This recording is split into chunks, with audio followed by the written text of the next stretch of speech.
if I walk over there and sit next to Mr. Johnson and carry my phone, does Google know that I was sitting here and then I moved over there? You're welcome anytime, Judge. Yes or no? I genuinely don't know without knowing I'm what shocked services. you don't know. Do you or do you not collect identifiers like name, age, and address? Yes or no? If you're creating an account, yes, and using an account, yes. Device identifiers like IP address or IMEI? Depending on the situation, we could be collecting it, yes. Specific search histories when person types something into a search bar? If you have search history turned on, yes. Contents of emails and Google documents? We store the data, but we don't read or look at your Gmail. But you have access to them? As a company, we have access to them, yes. So you could? Saying you don't or don't. I'm not asking do you or don't. I'm saying you could, though there is a possibility. We have clear established policies on how we would do that data. GPS signals, Wi-Fi signals, Bluetooth beacons? Would depend on the specifics, but there may be situations, yes. GPS, yes. Yes, if you have And location. voice and conversations when using Google Voice products? We give an option to turn on or off. And But if a person didn't know it, voice and conversations when using Google Voice products?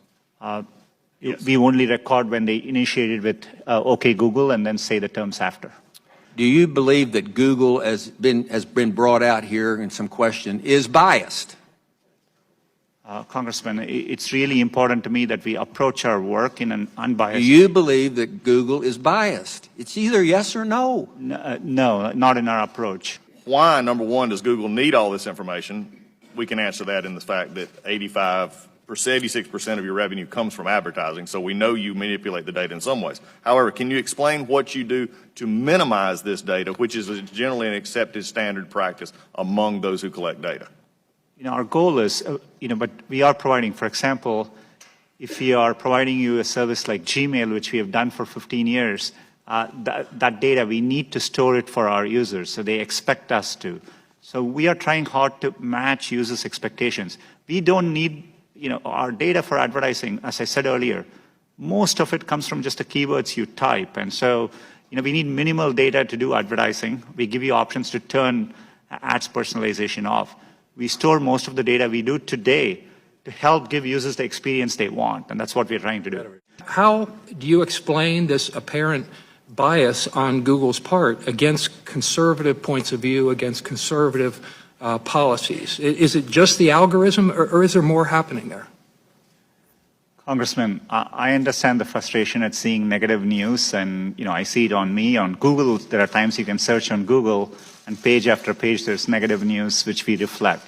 But what is important here is we use a robust methodology to reflect what is being said about any given topic at any particular time. And we try to do it objectively using a set of rubrics. It is in our interest to make sure we reflect what's happening out there in the best objective manner possible.